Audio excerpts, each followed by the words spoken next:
Assalamualaikum warahmatullahi wabarakatuh. Hai, bertemu lagi bersama saya Novi Kurniati, CGP Angkatan 5 dari Kota Bengkulu.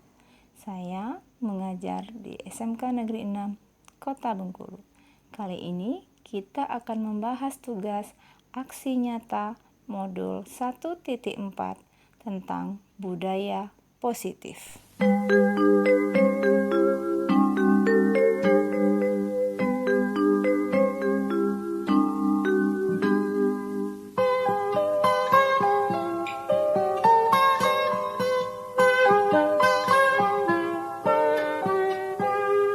Pagiku cerahku, matahari bersinar, ku gendong tas merahku di pundak. Selamat pagi semua, ku nantikan dirimu di depan kelasmu, menantikan kami.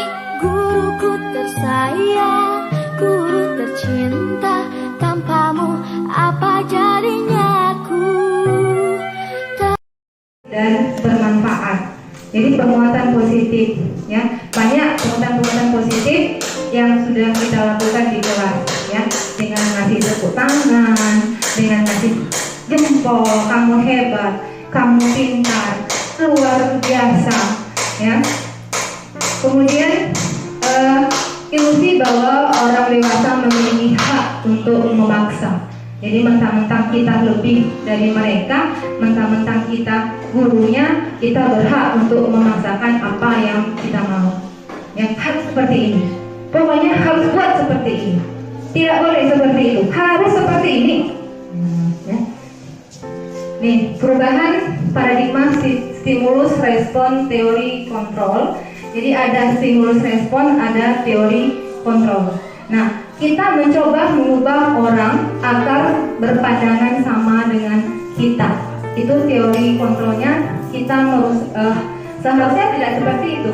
Seharusnya kita berusaha memahami orang lain, bukan kita harus berupaya mengubah orang lain menjadi seperti kita, ya, berpandangan sama dengan kita, tidak. Tapi teori kontrolnya kita berusaha memahami pandangan orang lain tentang dunia. Biar saja berbeda, tidak apa-apa. Tidak harus sama dengan kita, tidak harus kita paksakan sama dengan kita, tapi kita yang menghargai pemahaman orang lain. Kemudian perilaku buruk dilihat sebagai suatu kesalahan. Seharusnya, ya, kita berangkat, kita berpikir seperti ini. Semua perilaku itu memiliki tujuan. Setiap anak melakukan perilaku ini pasti dia punya tujuan. Bisa jadi ketika si anak ribut di kelas atau apa, mungkin dia punya tujuan, benar nggak Ibu Guru BK, ya? Mungkin beliau lebih paham untuk ini. Kemudian berikutnya, orang lain bisa mengontrol saya, ya, seperti tadi kepala tangan. Berarti kalau orang lain suruh buka kita buka, orang lain suruh tutup kita tutup, berarti kita dikontrol orang, ya. Seharusnya kita tidak bisa mengontrol orang, tapi kita mengontrol diri kita sendiri, ya. Kemudian pemaksaan ada pada saat bujukan gagal, ya, dibujuk, dirayu, gak bisa hanya dipaksakan. Harusnya ada kolaborasi, ada kerjasama untuk menciptakan pilihan-pilihan baru, ya. Misalnya, ya, si anak, Bu, saya tidak bisa, sulit untuk menuliskan dalam bentuk karangan kalau bahasa Indonesia, nggak bisa dipaksakan, ya sudah, buat dalam bentuk infografis, buat dalam bentuk grafik, ya, atau kamu bicarakan, ya, kamu di depan, kamu sampaikan melalui berbicara di depan. Jadi tidak memaksakan, tetapi memberikan pilihan-pilihan. Kemudian model berpikir menang kalah, itu jangan lagi, ya, harusnya model berpikir menang-menang. Itu yang harus ditanamkan. Next. Nah, ini, ya, disiplin positif teori kontrol atau teori pilihan Dr. William Glasser. Itu ada Anda yang tidak bisa mengontrol orang lain, hanya Anda yang bisa mengontrol diri Anda. Tadi dari ilustrasi kepala tangan, ya. Jadi Yang kedua itu makna disiplin, belajar kontrol diri dengan menggali potensi kita agar tercapai tujuan mulia, yaitu sesuatu menjadi seseorang yang kita inginkan berdasarkan nilai-nilai yang kita hargai. Kemudian semua perilaku memiliki tujuan. Yang tadi ya itu ada yang namanya teori motivasi. Teori motivasi ini yang pertama untuk menghindari hukuman, yang kedua untuk mendapatkan imbalan, yang ketiga untuk menghargai diri sendiri. Jadi seperti ini, ada yang namanya motivasi ekstrinsik. Nah, ini yang sering terjadi dengan siswa kita. Silakan tanya dengan siswa kita. Nah, kamu hari ini tidak terlambat karena apa? 1. Apakah karena kamu takut dihukum? 2. Apakah kamu ingin mendapatkan tujuan?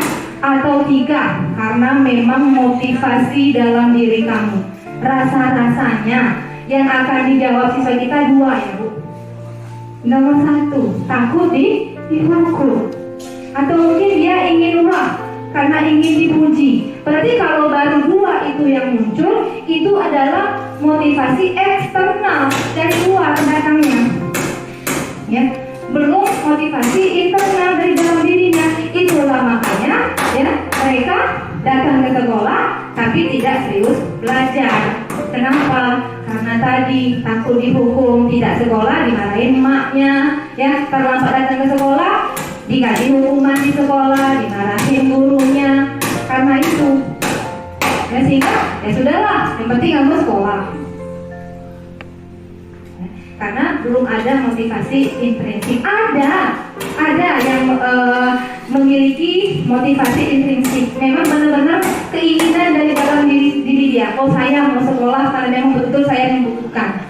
Berarti dia sudah memiliki motivasi intrinsik. Dia sudah menghargai dirinya. Tapi itu hanya dari 10% hanya 1 mungkin. Dari perbandingan dari 10 mungkin hanya 1 yang memiliki motivasi intrinsik. Dan itulah yang harus kita ubah. Sebenarnya itu yang harus sama-sama kita ubah dari dalam diri siswa kita.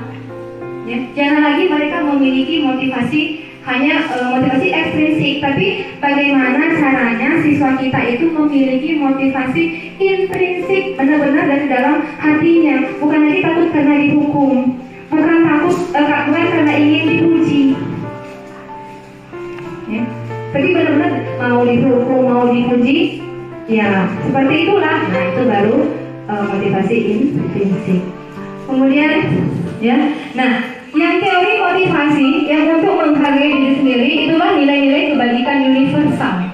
Ya, itu nanti akan pada ini akan ke keyakinan kelas.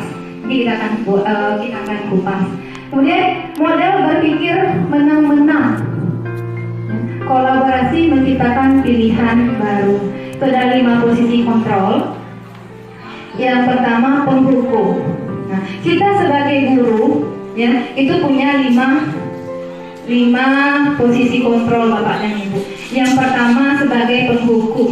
Kemudian yang kedua pembuat rasa bersalah. Kemudian yang ketiga teman. Kemudian yang keempat pemantau dan kelima manajer. Kita, ya, saya mungkin juga termasuk, itu baru di posisi penghukum, kemudian pembuat rasa bersalah, teman. Paling banter itu di pemantau.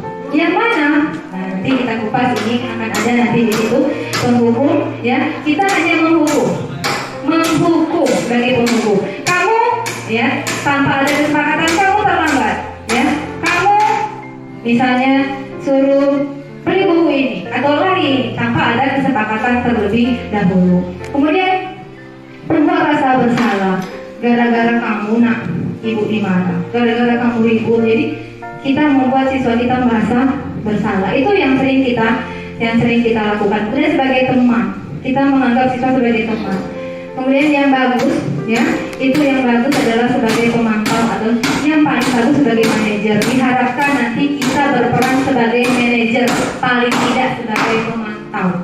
Jadi tidak lagi sebagai penghukum atau pembuat rasa bersalah ataupun teman. Nah, ini nanti ada segitiga restitusi ya. Untuk menerapkan ini nanti ada segitiga restitusi, yaitu menstabilkan identitas yang pertama, kemudian kedua validasi kebutuhan, kemudian yang ketiga menanyakan keyakinan. Kemudian untuk kualitas kebutuhan ya, realitas ya, kita berbeda, kita berusaha memahami pandangan orang lain tentang dunia. Setiap orang memiliki gambaran berbeda. Ini kita sebagai manusia, kita punya 5 kebutuhan dasar, Bapak dan Ibu. Ya, yang pertama bertahan hidup. Yang kedua penguasaan. Yang ketiga kasih sayang dan rasa diterima. Kemudian yang keempat kesenangan. Kemudian yang kelima kebebasan. Jadi sebagai manusia kita mempunyai 5 kebutuhan dasar. Bu, next. Kita ke disiplin terlebih dahulu. Disiplin. Jadi disiplin itu berasal dari bahasa Latin, itu disiplina, artinya belajar. Jadi disiplin itu artinya belajar, Bapak dan Ibu. Jadi makna asal dari kata ini berkonotasi dengan disiplin dari murid-murid. Itu menurut Socrates dan Plato. Bagikan universal. Ya. Nilai-nilai universitas, kebajikan universal itu bersifat universal dan lintas bahasa, suku, bangsa, agama maupun latar belakang. Namanya universal, arti keseluruhan. Itu yang pertama, setiap perilaku atau perbuatan memiliki tujuan. Jadi setiap perilaku atau perbuatan pasti punya tujuan. Kemudian dengan mengaitkan nilai-nilai kebajikan yang diyakini seseorang, maka motivasi intrinsik ya akan terbangun, sehingga menggerakkan motivasi dari dalam untuk mencapai tujuan mulia yang diinginkan. Jadi di situ. Jadi yang kita butuhkan itu adalah motivasi intrinsik siswa, bukan lagi motivasi ekstrinsik, tapi motivasi intrinsik itu yang akan kita tanamkan kepada siswa-siswa kita. Kemudian nilai-nilai kebajikan yang ingin dicapai oleh setiap anak Indonesia kita kenal dengan profil pelajar Pancasila. Ini sudah tidak asing lagi, ya. Jadi kemana muara kita untuk menerapkan profil pelajar Pancasila? Ya, apa? Tetap 6 dimensi itulah, ya, 6 dimensi, dan 6 dimensi itu punya turunan-turunannya, ya. Apa? Sudah tahu rasanya. Untuk profil pelajar Pancasila rasanya tidak perlu disebutkan lagi. Bapak dan Ibu sudah lebih paham dari saya. Kemudian teori motivasi, hukuman, penghargaan, dan restitusi. Jadi kita lihat, apa benar hukuman dapat mendisiplinkan anak, atau mungkin penghargaan. Jadi teori motivasi perilaku manusia. Ya, tadi ya ada motivasi eksternal untuk menghindari ketidaknyamanan atau hukuman. Ya, jika saya tidak melakukannya, apa yang akan terjadi pada saya? Berarti kan itu masih motivasi eksternal, takut dengan hukuman. Ya, kalau masih beranggapan demikian. Atau apa yang akan saya dapatkan apabila saya melakukan hal itu? Berarti kan itu dia masih mengharapkan penghargaan. Berarti masih motivasi eksternal yang ada dalam dirinya. Ya. Nah, seharusnya anak sudah harus menghargai dirinya sendiri. Bagaimana caranya? Dengan sudah memiliki motivasi internal. Jadi saya akan menjadi orang seperti apa bila saya melakukannya. Itu yang seharusnya. Jadi bukan lagi apa yang akan terjadi dengan saya atau apa yang akan saya dapatkan. Bukan itu lagi, tapi saya akan menjadi apa jika saya melakukannya. Jadi kalau sudah seperti itu, sudah ada motivasi internal. Yang ingin kita tanamkan kepada siswa kita adalah motivasi internal. Kalau selama ini kan baru eksternal yang ada. Mungkin bisa dikatakan 90% siswa kita memiliki motivasi eksternal. Ya.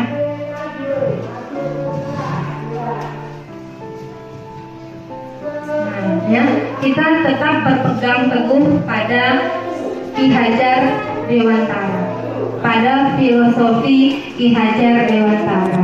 Ya, kita masih berpegang teguh. Ya, merdeka menurut Ki Hajar Dewantara, merdeka itu artinya tidak hanya terlepas dari perintah akan tetapi juga cakap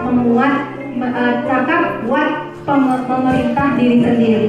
Jadi dia tidak kena perintah, tapi dia bisa memerintah dirinya sendiri. Ya, kan sejalan tadi dengan motivasi internal. Itu menurut filosofi Cagap Dewakana. Nah, restitusi. Mungkin restitusi ini yang masih agak asing bagi kita. Kalau disiplin rasanya sudah. Nah, restitusi. Apa sih restitusi? Yang masih asing mungkin. Jadi restitusi itu adalah proses menciptakan kondisi bagi murid untuk memperbaiki kesalahannya, sehingga mereka bisa kembali pada kelompok mereka dengan karakter yang lebih kuat, bukan dengan pembunuhan karakter, tetapi dengan karakter yang lebih kuat. Yang sering terjadi adalah pembunuhan karakter. Nah, sekarang yang kita harapkan adalah menguatkan karakter anak. Restitusi juga merupakan proses kolaborasi kerjasama yang mengajarkan murid untuk mencari solusi untuk masalah mereka. Jadi murid sudah diajarkan, ya, apa solusinya? Jika kamu terlambat hari ini, kira-kira apa solusinya, nak? Jadi biarkan murid untuk mencari solusinya sendiri. Ya. Kemudian ciri-ciri restitusi itu ada 9. Ya, yang pertama bukan untuk mencuci tangan dan menjaga jarak 1,5 meter karena ada COVID. Ya. Kemudian mengapa kita memiliki peraturan datang tepat waktu pada saat mengikuti pelatihan?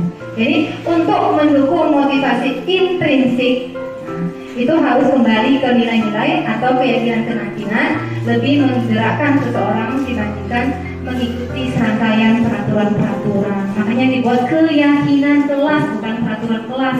Ya, kalau peraturan kelas tadi, ya, kalau keyakinan kelas kita menggerakkan mereka dari intrinsiknya. Nah, budaya positif ini, ya, bisa tercipta dari dasarnya dulu, dari kecilnya dulu, dari mulai peraturan kelas. Ya, peraturan kelas, kemudian ada keyakinan kelas, kemudian tercipta, ya. Ketika keyakinan kelas sudah bisa diterapkan, sudah bisa diikuti, ya, oleh seluruh siswa, maka yakinlah lingkungan positif pasti akan tercipta. Lingkungan positif itu bisa berbudaya positif pada akhirnya. Ya, jadi budaya positif kemana dia? Dia ke lingkungan positif dulu. Lingkungan positif, sebelum lingkungan positif mana dulu dia? Keyakinan kelas dulu. Sebelum keyakinan kelas dia peraturan kelas dulu yang dibuat. Itu tahapan-tahapannya. Nah ini, ya. Nah menurut Bapak Ibu, ya, nih ya, itu beda ya. Ada keyakinan kelas, ada kesepakatan kelas. Jadi kesepakatan kelas datang tepat waktu mengucapkan salam, itu kesepakatan kelas. Kemudian yang kesepakatan kelas yang di putih, kami guru dan murid yang saling menyayangi. Kemudian yang kedua, menjaga kebersihan sekolah. Kemudian yang putih, kami murid yang semangat belajar. Kemudian berdoa sebelum dan sesudah kegiatan. Kemudian ada aktif dalam pembelajaran. Sementara yang putih, kami murid yang peduli dengan teman-teman. Menurut Bapak dan Ibu, ya, menurut Bapak dan Ibu, kira-kira kesepakatan kelas yang mana? Yang hijau atau yang putih? Ya, yang putih. Coba Bu. Ya, putih ya, karena yang hijau itu motivasi dari yang dari I-nya itu yang putih. Nah, kegiatan pendalaman keyakinan kelas tabel B dan I, ya, hormat. Kami meyakini bahwa sangat penting untuk menghormati semua orang dan barang milik orang lain, ya. Kemudian bekerja, kami meyakini bahwa sangat penting untuk mengerjakan segala pekerjaan atau mengikuti kegiatan yang telah ditugaskan. Kemudian diterima dan dimiliki, ya, kami meyakini bahwa sangat penting untuk merasa diterima pada suatu kelompok dan saling peduli satu dengan orang lain. Ini kan semua sudah in semua, ya. Tapi memang benar-benar sudah meyakini. Jadi hormat tadi ya terdengar, terlihat, kemudian ya berperilaku. Seperti itu. Sama ya, dia bekerja, terdengar, terlihat dan berperilaku. Jadi memang benar-benar contoh. Ini coba lihat Bu. Oke ini ya, ada hormat. Ya ini ya, ini Bapak dan Ibu ya yang tadi hormat, terdengar, terlihat, berperilaku. Iya ya. Yang terdengar, satu orang berbicara. Yuk, saya bantu. Kita bisa selesaikan ini bersama. Terima, tolong ya. Permisi ya. Boleh saya pinjam? Nanti akan segera saya kembalikan. Ya, itu hormat yang terdengar. Kemudian yang terlihat ya, berempati terhadap perasaan orang lain. Kemudian memegang barang milik orang lain hanya dengan izinnya. Itu yang seharusnya. Dan mendengarkan dengan seksama, senantiasa berbuat baik, dan terakhir berbagi. Dan untuk yang berperilaku ya, untuk keyakinan kelas yang berperilaku itu tersenyum ramah, memberikan salam hormat, bisa berjabat tangan ya, bisa melakukan tangan salim atau segala macam ya, atau yang meletakkan tangan di dada seperti itu. Kemudian memberikan ruang bekerja. Kemudian berikutnya postur tubuh yang tenang. Nah Bapak dan Ibu coba kita lihat tadi ya. Tampak seperti, tidak tampak seperti. Ya apa? Coba lihat hormat. Datang tepat. Kemudian untuk bekerja, tekun bekerja dan menyimak guru. Kemudian menyerahkan tugas tepat waktu. Jadi anak-anak kan banyak tuh ya, anak-anak yang tidak mengumpulkan tugas. Bahkan di Uber gurunya tidak juga mengumpulkan tugas. Jadi tidak apa-apa dibuat kesepakatan. Oke, ada peraturan kelas, ada keyakinan kelas. Ya. Untuk peraturan kelas, ya, selalu kembalikan buku ke tempatnya. Itu bentuk tanggung jawab kalau dalam keyakinan kelas. Ya. Dan dilarang mengganggu orang lain. Itu kan menghormati orang lain. Dan hadir di sekolah 15 menit sebelum pembelajaran itu menghormati orang lain dan berkomitmen. Ya, dilarang melakukan kekerasan, ya, itu keselamatan dan menghormati orang lain. Dilarang menggunakan narkoba, itu kesehatan, keyakinan kerasnya. Dan pergantian atau menunggu giliran, menghormati orang lain, bersabar. Ya, gunakan masker, itu kesehatan dan keselamatan. Ya. Kemudian jangan berlari di kelas atau koridor, itu juga keselamatan dan keamanan. Jadi itu peraturan dan itu keyakinan kelasnya.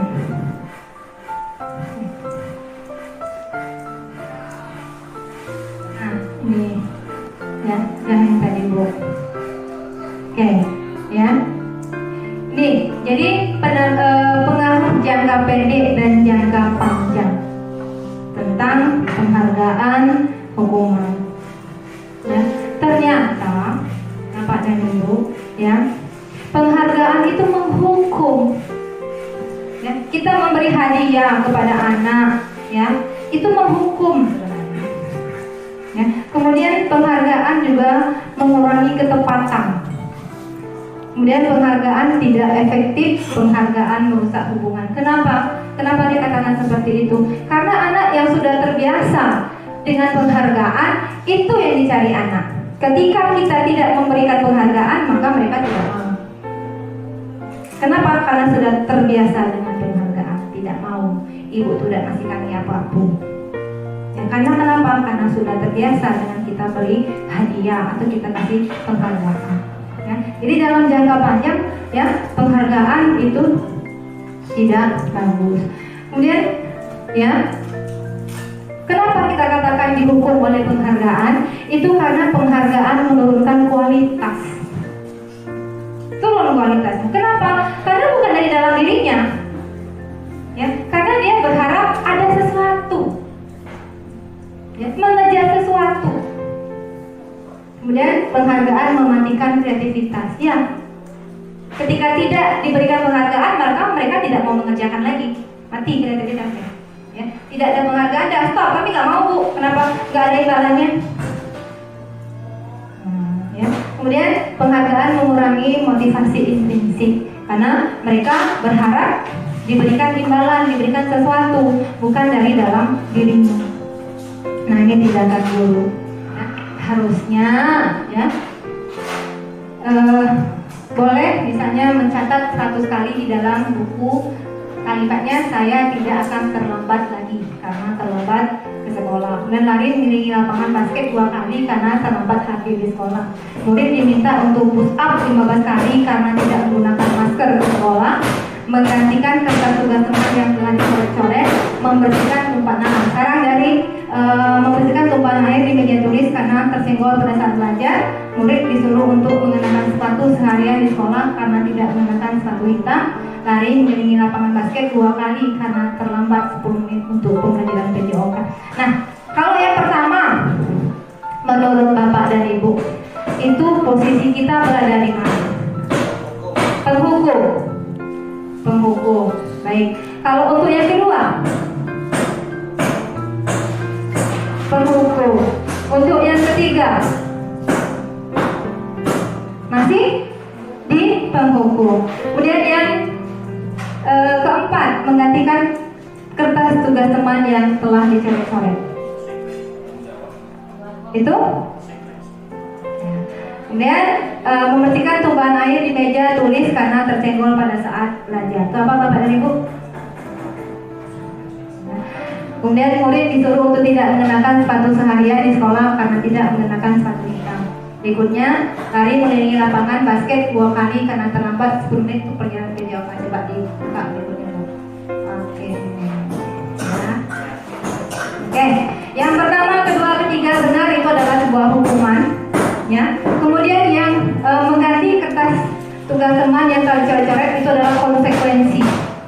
Kalau kita sudah mencoret, maka harus mengganti, itu konsekuensinya. Ya, bukan hukuman. Kemudian yang berikutnya, membersihkan tumpahan air di meja tulis karena tersenggol pada saat belajar juga merupakan konsekuen. Ya harus, kita salah, maka kita tanggung jawab. Ya. Kemudian yang berikutnya adalah hukuman. Nah, yang terakhir, kenapa dia konsekuensi? Karena pas itu di jam pelajaran PJOK. Ya, itu di jam PJOK. Jadi lari mengelilingi lapangan basket 2 kali. Dia mau pemanasan dulu ya Pak Joni ya. Nah, ya. Jadi ini ya Bapak dan Ibu. Ini yang tadi ya. Nah, ya. Nah, hukuman apa sih beda hukuman dengan konsekuensi? Kita harus bedakan mana hukuman, mana konsekuensi. Nah, kalau hukuman itu biasanya harus terjadi, ya, harus menyakitkan. Sesuatu yang menyakitkan tuh harus terjadi, ya nggak? Kalau menghukum, sesuatu yang menyakitkan harus terjadi. Itu kalau hukuman. Tapi kalau konsekuensi, sesuatu harus terjadi, tidak harus menyakiti. Ya, kalau hukuman dia menyakitkan. Kalau konsekuensi tidak harus menyakiti. Kemudian membuat anak sakit, bisa fisik maupun hati. Ya, apa? Dibentak mungkin di kelas, kan sendirinya mentalnya down. Berarti itu kan hatinya. Ya, untuk jangka waktu yang lama. Ada ya, bahkan ada menyimpan dendam. Awas kau Bu ya. Awas kau Pak ya, tengok anak kau tua tapi aku ngajar, awas. Kan itu muncul dendam. Ya. Kemudian harusnya ya kalau konsekuensi itu membuat anak merasa tidak nyaman dalam jangka waktu yang pendek. Hanya dalam waktu jangka yang pendek, bukan menyakiti tapi cukup merasa tidak nyaman. Kemudian anak membenci kedisiplinan. Ya, kenapa? Karena mungkin ya hukumannya seperti itu, hanya dia benci kedisiplinan. Nah, harusnya kalau konsekuensi anak menghargai disiplin. Karena apa? Karena dia tidak menyakiti. Ya. Kemudian kalau hukuman itu paksaan. Kalau konsekuensi ada stimulus, ada tanggapan. Ya, itu kalau konsekuensi. Kemudian konsep diri yang buruk. Ya, pasti kalau anak dihukum itu pasti buruk tuh. Ya, anggapannya kan pasti jelek. Nah, kalau konsekuensi konsep diri yang baik, jadi apapun itu tetap baik. Kemudian anak belajar untuk menyembunyikan kesalahan. Kenapa? Takut dihukum, akhirnya dia menyembunyikan kesalahannya. Tapi kalau dengan konsekuensi, anak belajar untuk mematuhi peraturan.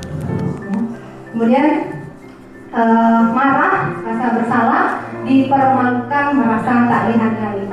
Itu jika kita menghukum. Tapi kalau konsekuensi, dia hanya kehilangan hak, dibuat tidak nyaman, diasingkan untuk sementara waktu, hanya untuk sementara waktu.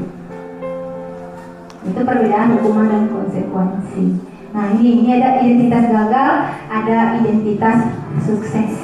Ya, yang dikatakan identitas gagal itu hukuman. Yang dikatakan identitas sukses itu disiplin, itu konsekuensi dan restitusi. Ya, yang sering terjadi kita menghukum. Makanya tadi posisi kontrol guru itu masih di posisi menghukum, pembuat rasa bersalah teman.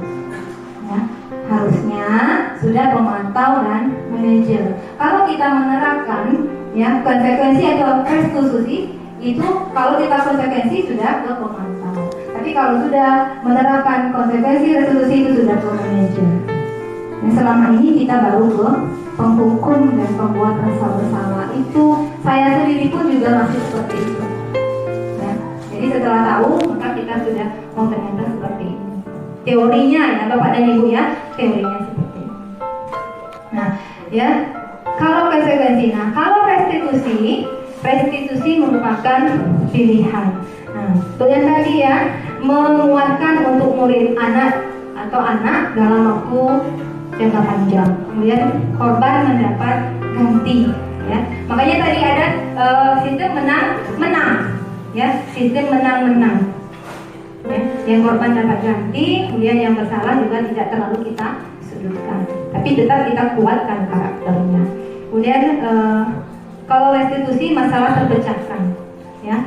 Kemudian murid belajar bertanggung jawab untuk perilakunya, fokus pada pemecahan masalah dalam jangka waktu panjang. Itu kalau restitusi, apa yang kamu yakini, apa yang bisa kamu lakukan untuk memperbaiki kesalahan ini. Itu harus ada di restitusi. Kemudian murid atau anak menghormati dirinya dan orang lain. Jadi ketika kita sebagai guru itu diharapkan berperan sebagai di posisi manajer. Posisi manajer kita menerapkan restitusi, ya, restitusi. Jadi dia positif, ya, positif. Kalau pemantau berarti kita masih di netral. Nah kalau posisi yang 3 tadi berarti kita masih di identitas yang gagal. Ya Bu ya, oke. Oke. Baik Bapak dan Ibu, ini adalah kebutuhan dasar manusia dan dunia berkualitas. Ini sebenarnya banyak materi Bapak dan Ibu, cuman kalau saya mau sampaikan semua nanti sampai sore nggak akan selesai. Nah restitusi itu panjang materinya Bapak dan Ibu. Disiplin politik juga panjang, ya, ada konsekuensi dan segala macam, itu ada semua materinya. Sebenarnya sudah saya siapkan sih, cuman nanti kalau saya tayangkan semua habis waktu kita, ya. Kasihan Ibu sekalinya ada kegiatan yang lain. Baik, kebutuhan dasar manusia tadi saya cuma ada 5, ya. Pertama, bertahan hidup. Kedua, ya, kasih sayang dan rasa diterima. Kita sebagai manusia butuh itu. Kemudian penguasaan, kesenangan, ya, dan kita butuh kebebasan. Setiap manusia Bapak Ibu butuh 5, ya, butuh 5 kebutuhan dasar. Dan itu ingin dipenuhi semua. Kalau tidak dipenuhi, itu tadi mungkin ada perilaku yang di luar koridor. Mungkin ada salah satu yang tidak terpenuhi, ya benar ya. Dalam BK, ya. Baik, ini dia, ya. Kebutuhan bertahan hidup. Ya, itu sudah berusaha saya buat di situ. Jadi kebutuhan bertahan hidup ini apa misalnya? Makan, tempat tinggal. Ya, kan bukan hidup. Kemudian pakaian, istirahat, ya, tempat kita berhidup, tempat tinggal. Ya, bagaimana cara memenuhinya? Sederhana sekali. Kalau cuma kebutuhan hidup, makan kalau lapar, tidur kalau ngantuk, ya. Kemudian olahraga untuk sehat dan memberikan perlindungan. Itu untuk bertahan hidup. Kalau untuk kasih sayang dan diterima, ya, itu rasa dipedulikan, ya, rasa dipedulikan, kerjasama, ya, kasih mengasihi, disayangi. Nah, rata-rata banyak anak kita ini banyak ulah. Kenapa? Karena tadi minta diperhatikan, minta disayangi, berarti kebutuhannya tidak terpenuhi. Ya, kebutuhan akan kasih sayang, ya, rasa diterima tidak dipenuhi, atau mungkin dia terkucilkan. Ya, berarti rasa diterimanya tidak terpenuhi. Jadi kita harus, ya, harus bisa kebutuhannya sudah terpenuhi, kebutuhan kasih sayang dan diterima itu harus terpenuhi. Bagaimana cara memenuhinya? Ya, dengan kehangatan, dengan ketulusan, ya. Boleh dengan teman-teman, ya, siapa saja, ya. Kepedulian kita, kehangatan kita, ketulusan kita, ya, tidak membeda-bedakan satu dengan lainnya. Kalau sudah seperti itu berarti sudah terpenuhi, ya. Berikutnya adalah kekuasaan dan penguasaan. Ini, ya, meliputi kita punya kompetensi, kita ingin diakui, kita ingin dihargai, ya. Sebagai manusia pasti kita ingin diakui, ya. Kita punya kompetensi, pasti kita ingin orang tahu, oh ini dia punya, ingin dihargai, ya. Ingin berprestasi, ingin didengar sebagai manajer, dia menghargai diri sendiri, ya. Sudah motivasinya sudah intrinsik. Jadi kita guru dikatakan sukses kalau kita sudah berada di posisi kontrolnya manajer, ya. Kalau masih berada di teman atau pemantau itu sukses tapi masih motivasi eksternal karena takut hukuman, karena ingin diberi penghargaan. Tapi kalau sudah di internal, sudah di manajer, itu baru dikatakan sudah berhasil. Tapi kalau kita sudah masih di posisi kontrol kita penghukum atau pembuat rasa bersalah, berarti kita masih identitas yang gagal seharusnya, ya. Tapi itu yang terjadi di lapangan. Oke, ini misalnya bisa dibaca contoh-contohnya, ya. Ada, oke. Saya kecewa sekali dengan kamu. Ini posisi kontrol yang mana Bapak dan Ibu? Dari 5 posisi kontrol tadi. Ada penghukum, pembuat rasa bersalah, pembuat rasa bersalah. Kamu tidak pernah belajar, kamu tidak pernah benar melakukannya. Ini apa? Penghukum, pembuat rasa bersalah, teman atau pemantau atau manajer. Yang kedua, penghukum, baik, penghukum. Yang ketiga, ayolah lakukan demi ibu atau bapak. Ini sebagai apa? Teman, baik. Yang keempat, apakah kamu mau mendapatkan stiker bintang hari ini? Sebagai pemantau. Dan yang berikutnya, bagaimana kamu bisa menyelesaikan masalah ini? Manajer. Dan yang berikutnya, kamu selalu yang paling terakhir. Apa ini? Penghukum. Baik, kita lihat dulu. Ya. Jadi yang pertama, pembuat orang merasa bersalah, dan penghukum, ya, teman, pemantau, manajer, dan penghukum. Berarti kita masih berada di posisi penghukum dan pembuat rasa bersalah, ya Bapak dan Ibu, ya. Sama saya juga. Ya, saya juga baru dapat materinya sama, kita tuh sama posisinya. Ya, saya hanya mengimbaskan saya dapat duluan. Yuk kita baca bersama, ya. Siapa tahu nanti kita bisa berkolaborasi menerapkannya dengan siswa kita. Oke. Nah, ya, maka kita harus bergerak. Kalau kita tahu, ya, kita berada di posisi, ya, peraturan itu pemantau, konsekuensi, hadiah, maka harus ke bukan lagi peraturan tapi sudah ke nilai-nilai, bukan lagi sebagai pemantau tapi sudah ke manajer, ya, bukan lagi konsekuensi atau hadiah yang diharapkan tapi sudah ke cara memperbaikinya. Nah, Nah, ini segitiga restitusi. Tadi ya. Nah, ini ada tiga, namanya segitiga restitusi. Jadi ada validasi kebutuhan, kemudian pertama menstabilkan identitas, ya. Pertama menstabilkan identitas, kemudian validasi kebutuhan, kemudian menanyakan keyakinan. Jadi yang harus kita di kelas itu kita buat dulu keyakinan kelas. Ya, sudah ada keyakinan kelas, ya. Ini seperti ini, maka nanti seperti ini konsekuensinya. Sudah ada itu. Jadi ketika siswa bermasalah, kita panggil, kita terapkan segitiga restitusi. Pertama kali yang harus kita lakukan adalah menstabilkan identitas. Ya, apa kata-katanya? Kata-katanya bisa setiap orang pasti pernah melakukan kesalahan. Stabilkan dulu. Oh, berarti bukan cuma saya yang bersalah. Kemudian kamu bukan satu-satunya yang pernah melakukan ini. Stabilkan dulu identitasnya. Ya. Kemudian setelah itu baru kita validasi kebutuhannya. Ya. Kamu tentu punya alasan mengapa melakukan ini. Kemudian adakah cara yang lebih efektif untuk mendapatkan apa yang kamu butuhkan. Nah, setelah itu baru kita menanyakan keyakinan kelas. Jadi tidak serta-merta menghukum. Jadi kita sudah punya keyakinan kelas terlebih dahulu. Jadi nilai-nilai apa yang telah kita sepakati di kelas? Masih ingat anak-anak keyakinan kelas kita? Kan? Masih ingat kan? Katanya Budi. Mas Budi masih ingat keyakinan kelas kita? Masih, Bu. Kalau misalnya terlambat, apa coba ininya? Nah, jadi dia langsung ingat, oh kalau saya terlambat seperti ini, Bu. Ya. Nah, kemudian, kalau seperti itu untuk tidak terlambat lagi, kira-kira bagaimana solusinya, Budi? Jadi biar anak yang memecahkan sendiri, biar anak yang mencari dulu solusinya.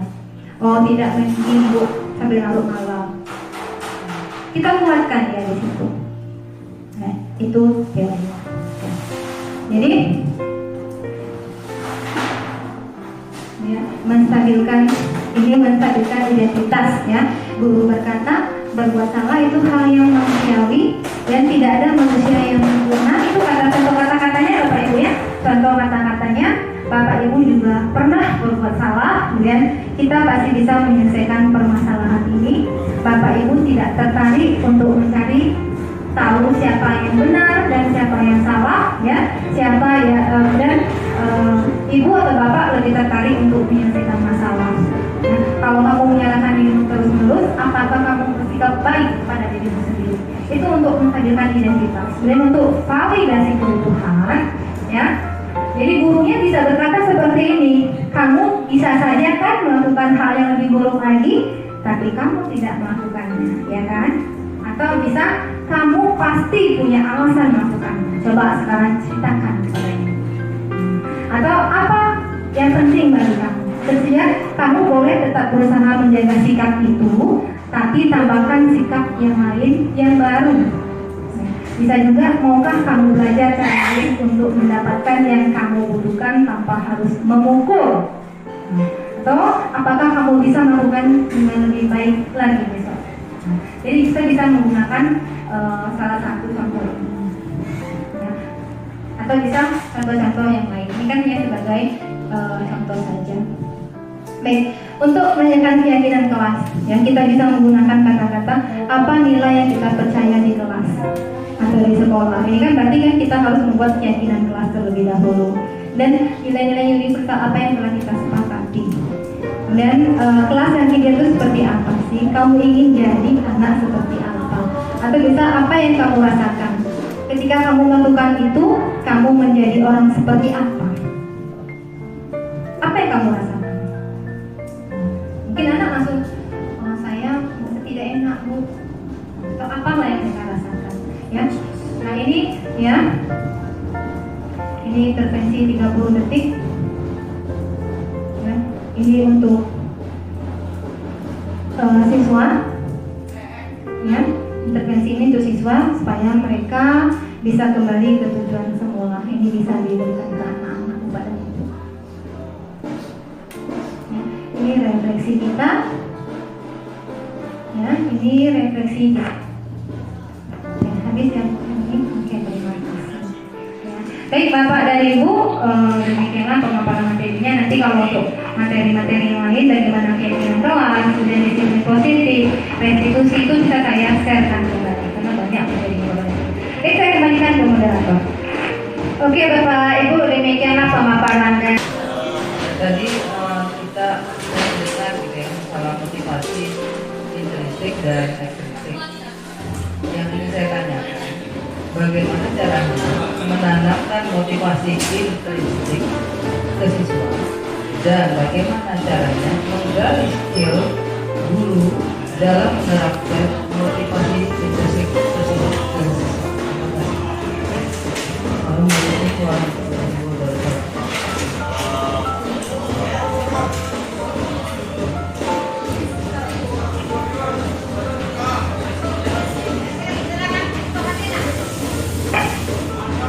Assalamualaikum warahmatullahi wabarakatuh.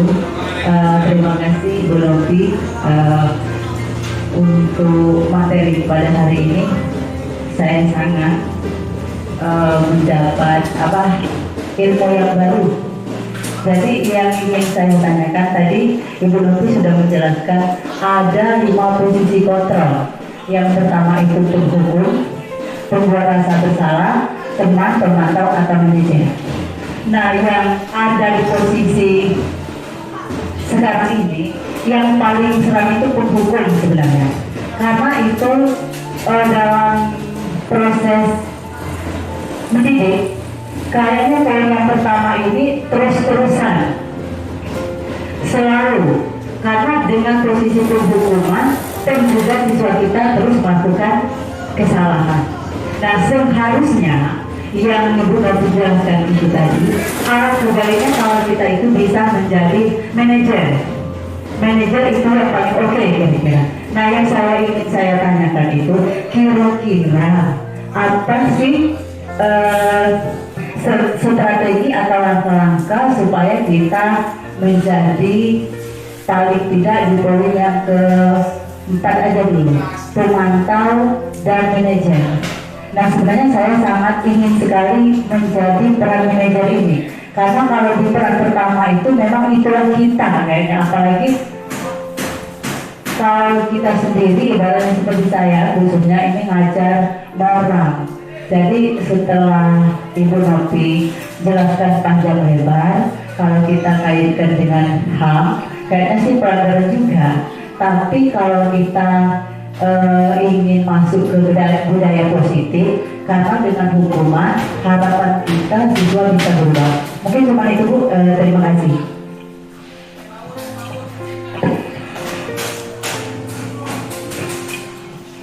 Baiklah Ibu Novi, ada 2 pertanyaan. Yang pertama pertanyaan dari Ibu Winda, ya, bagaimana menanamkan motivasi intrinsik ya. Kemudian yang satu lagi, bagaimana untuk gurunya tadi ya. Kemudian yang selanjutnya dari Ibu Herlina, apa strategi atau langkah-langkah menjadi pemantau dan menjadi manajer? Silakan untuk dijawab Bu. Terima kasih untuk penanya ya. Tidak menyangka ternyata saya disimak ya. Saya pikir itu sudah disimak. Baik, untuk Bu Winda ya, kita tuh posisinya kan sama ya Bu, bukan saya berarti berdiri di depan itu bukan berarti saya lebih luas, bukan berarti saya lebih paham, bukan. Sama, kita sama-sama belajar, saya pun juga belajar ya. Kenapa saya di depan? Karena mungkin saya beberapa hari duluan lebih tahu dari Bapak dan Ibu ya, hanya itu saja ya.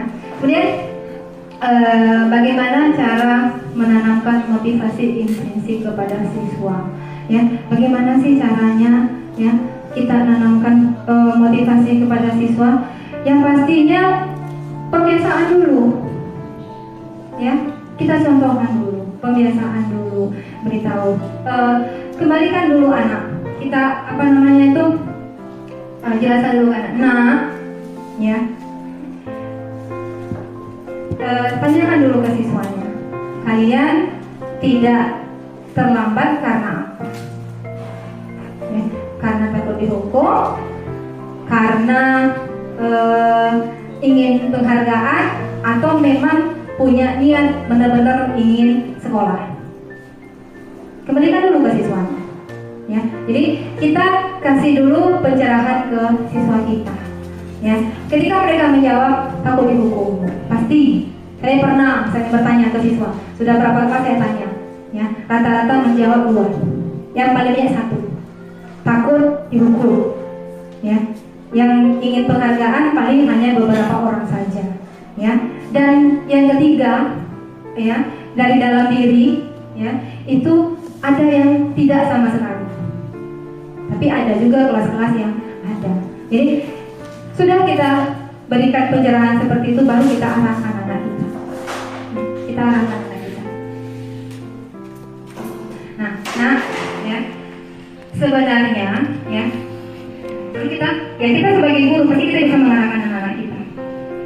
Itu satu, ya itu untuk ke siswanya. Terus kita kasih stimulus respon seperti itu ke siswanya. Mungkin lama-lama juga batu pun kalau disiram juga lama-lama bakal pecah. Dan kita sebagai guru, ya kita sebagai guru juga harus memberikan teladan. Kan guru itu untuk ditunggu dan dipilih. Nah, kalau kita sudah memberikan teladan, kita sudah memberikan contoh yang baik, kita beri pencerahan ke siswa, siswa lihat oh si ibu ini seperti ini, oh si bapak ini seperti ini, maka dia akan mencontoh. Kira-kira seperti itu, Bu. Ya, Bu Sukati mungkin bisa ya untuk menambahkan ya, Bu. Boleh ya, Bu.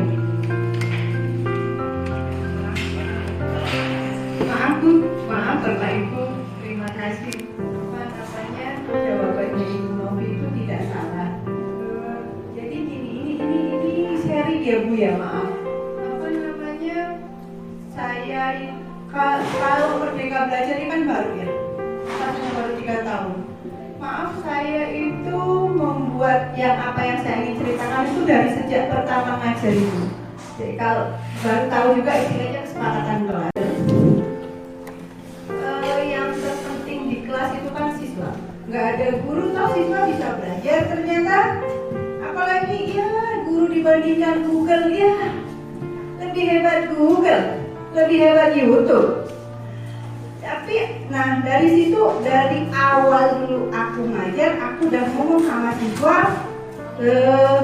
aku mendampingimu,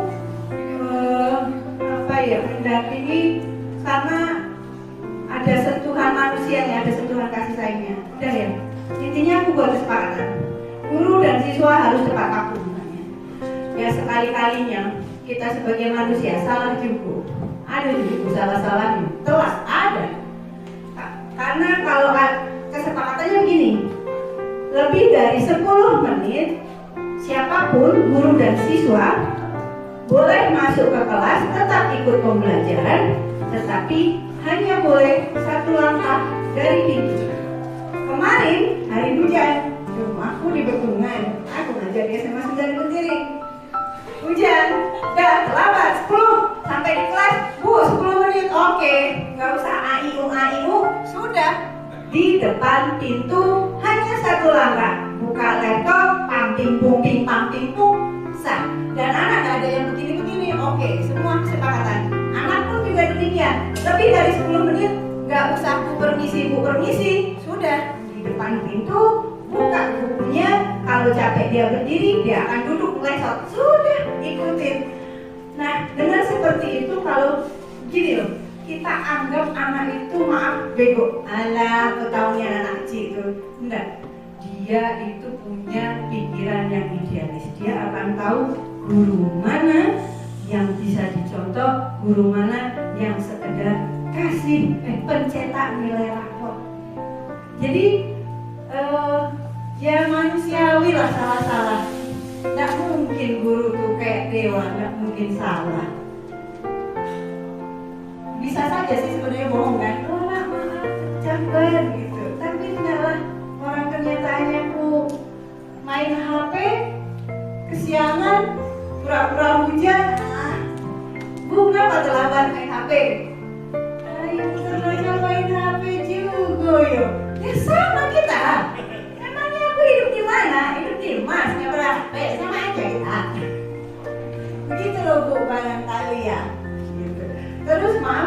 belajar, nyuruh siswa belajar, mati-mati yang kasih PR.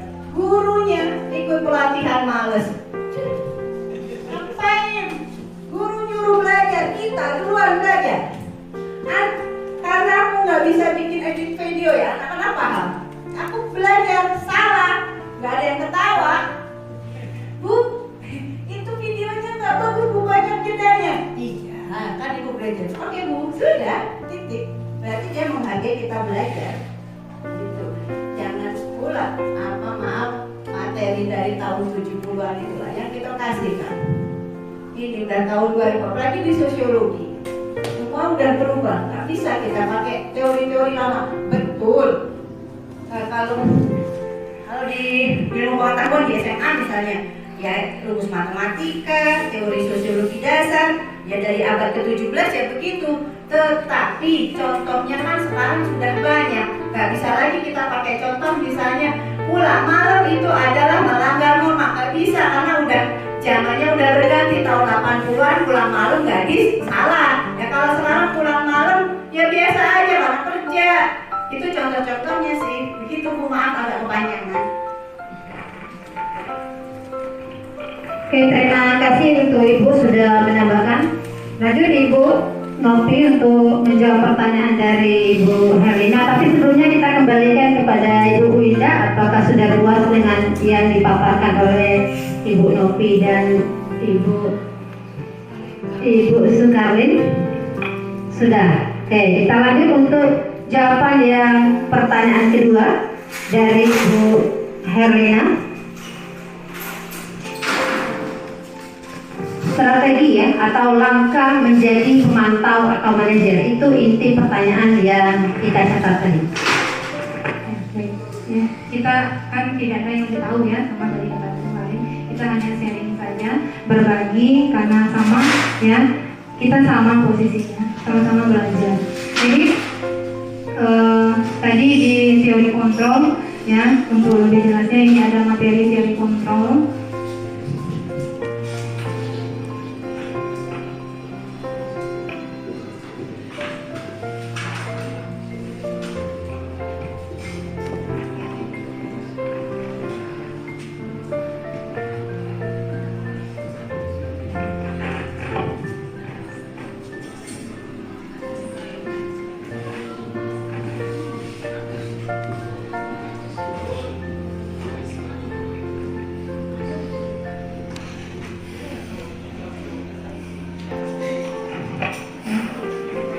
Jadi bagaimana langkah-langkah atau strategi kita untuk berada di manajer atau paling tidak di pemantau.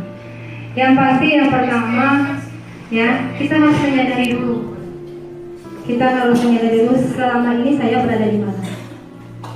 Ya, selama ini rata-rata kita berada di penghukum, pembuat rasa bersalah, paling banter sebagai posisi teman. Ya, untuk pemantau apalagi manajer masih jauh dari kita. Ya, bagaimana caranya? Kita harus mulai dari diri kita dulu. Ya, kita harus mulai. Setelah kita tahu materinya, kita tahu oh seperti ini teorinya, oh seperti ini teorinya. Kita harus mulai dari diri kita sendiri dulu. Ya, mulai dari diri kita sendiri dulu, berkolaborasi dengan teman-teman kita, ya, sharing dengan teman-teman yang lain yang sudah lebih paham. Kita terapkan kepada siswa kita. Jadi rasa-rasanya kalau strateginya memang harus mulai dari diri sendiri dulu. Ya, tahu teori, ya, mulai kita terapkan. Oh seperti ini. Ya, dari pemantau untuk kontrol pemantau seperti ini teorinya. Ya, untuk manajer seperti ini teorinya. Ya, jadi teori-teori itu coba kita terapkan. Sedikit demi sedikit. Sulit. Tidak ada yang mudah. Yang namanya perubahan itu tidak ada yang mudah. Saya pun merasakannya. Sulit sekali. Ya. Kita sama-sama merasakannya. Untuk berubah itu sulit. Dari yang biasanya menghukum, kemudian harus memposisikan diri kita paling tidak sebagai pemantau, atau lebih bagusnya tujuan kita sebagai manajer. Ya. Sulit sekali. Kita hanya tahu teori. Teorinya masih oke, tahu kita. Ya, tapi kalau tidak kita mulai dari diri kita sendiri maka sulit. Nah, untuk siswa bagaimana?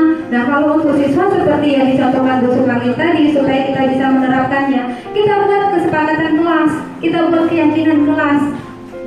Nah, ketika kita sudah membuat keyakinan kelas, maka ya kita rasanya lebih gampang untuk menerapkan posisi kita di pemantau atau sebagai manajer. Tapi kalau misalnya anak melakukan kesalahan dan kita belum pernah membuat kesepakatan kelas, tiba-tiba kembali kita ke penghukum, ya, atau mungkin pembuat rasa bersama. Jadi itu Bu Yani rasanya bisa Bu ditambahkan kembali Bu.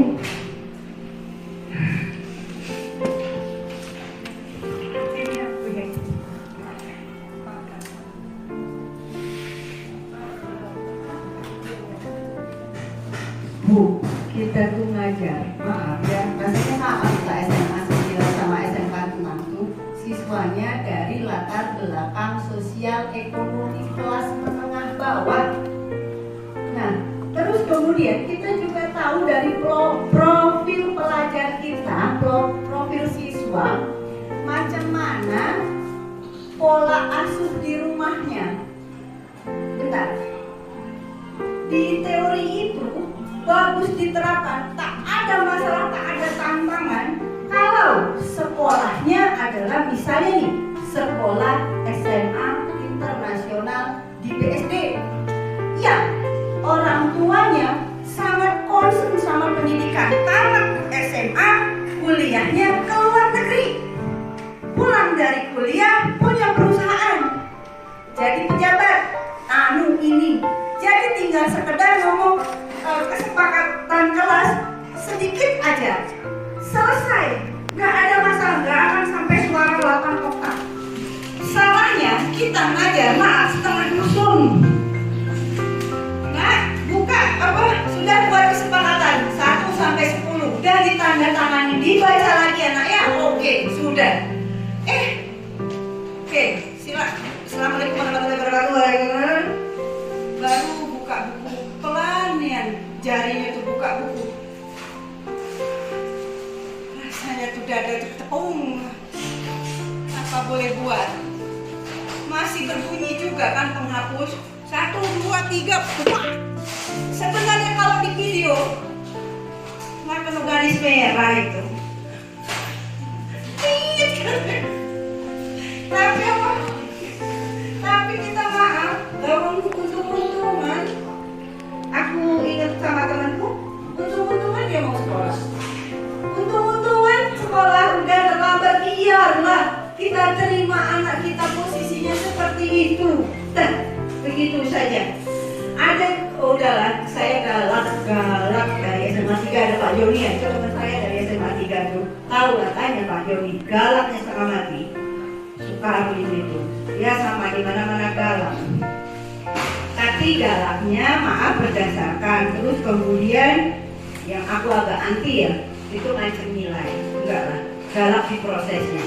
Kalau dia bisa melakukan hal baik, udah sekolah, dia sering terlambat, sudah KKM. Walaupun udah berapa kali remedial, dia mau ikut remedial, sudah jadi lah.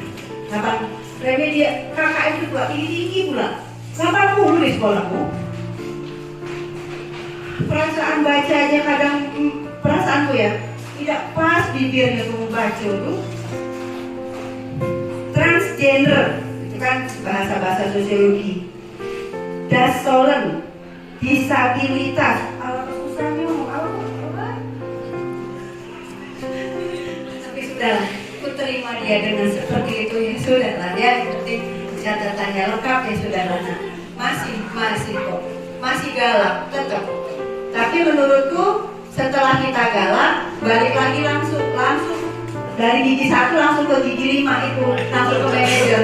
Benar, sudah galak, sudah kita marahin, sini. Kok tadi kenapa nak?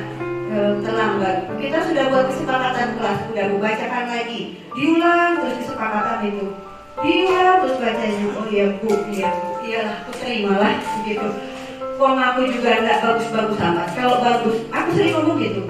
Bu, guru itu sama aja sama kau, sama ngomongin. Kalau aku pintar aja dia bisa teriak aku. Aku terima dia dengan seperti itu sudah. Terima kasih penjelasannya. Jadi seperti itu Bapak dan Ibu. Ya. Jadi kita mulai dari diri kita sendiri dulu. Ya, kita buat dulu kesepakatan kelas. Ya, bila perlu kesepakatan kelas itu ditempel, dipajang besar-besar. Ya, bila perlu diketahui orang tua dan kepala sekolah. Ya, diketahui orang tua, diketahui KPSK, bahkan mungkin kepala sekolah juga mengetahui di situ. Dan dia tahu. Nah, jadi ketika anak melakukan kesalahan, panggil anak. Ya, kita terapkan segitiga restitusi tadi. Ya, stabilkan identitasnya. Ya, kemudian penuhi kebutuhan. Ya, baru terapkan tiga restitusi tadi. Kan itu ada pertanyaan-pertanyaan penuntunnya.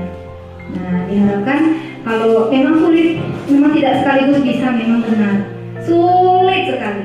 Tapi kita perlu pembiasaan sedikit demi sedikit. Nah, kalau sudah terbiasa, insya Allah lama-lama pasti bisa. Tapi kalau pertama, ya kita pasti sulit, tidak semudah membalik telapak tangan. Ya, jadi kita sama-sama bekerja sama, kita berkolaborasi Bapak dan Ibu ya untuk menerapkan budaya positif di sekolah kita. Ya, berharap dengan menerapkan budaya positif bisa menciptakan lingkungan sekolah yang aman, nyaman, dan tentram untuk siswa kita. Ya, sekolah yang dirindukan, Bapak Ibu guru yang dirindukan siswa-siswanya, yang bisa digugu dan ditiru anak-anak murid kita. Itu kan harapan kita ya Bapak dan Ibu. Baik, saya kembalikan ke moderator. Baiklah Bapak Ibu, untuk pertanyaan saya cukupkan hanya 2 pertanyaan saja. Mengingat waktu sudah siang, mohon maaf kalau Bapak Ibu kurang puas ya. Tetapi bisa dibaca kembali, semua materi sudah ada di grup oleh Ibu Novi. Sekali lagi sebelum menutup kegiatan kita pada siang hari ini, tidak lupa kami ucapkan ribuan terima kasih kepada Ibu Sukarlim yang sudah datang dari ujung ke ujung ya Bu, SMA 9 di Tubuyu ke sini, ujung ke ujung. Kemudian terima kasih banyak kepada peserta yang sangat aktif menyimak paparan materi tentang sosialisasi budaya positif. Banyak ilmu yang kita dapat dari tidak tahu kita menjadi tahu. Dan terima kasih yang sebesar-besarnya untuk pemateri. Sekali lagi kita doakan semoga beliau lulus dalam mengikuti kegiatan guru penggerak. Kita akhiri kegiatan ini dengan sama-sama mengucapkan sekali lagi hamdalah, alhamdulillahirrahmanirrahim. Kepada Bapak Ibu selamat bertugas kembali. Kita ngajar seperti biasa. Kita akhiri dengan mengucapkan Assalamualaikum warahmatullahi wabarakatuh.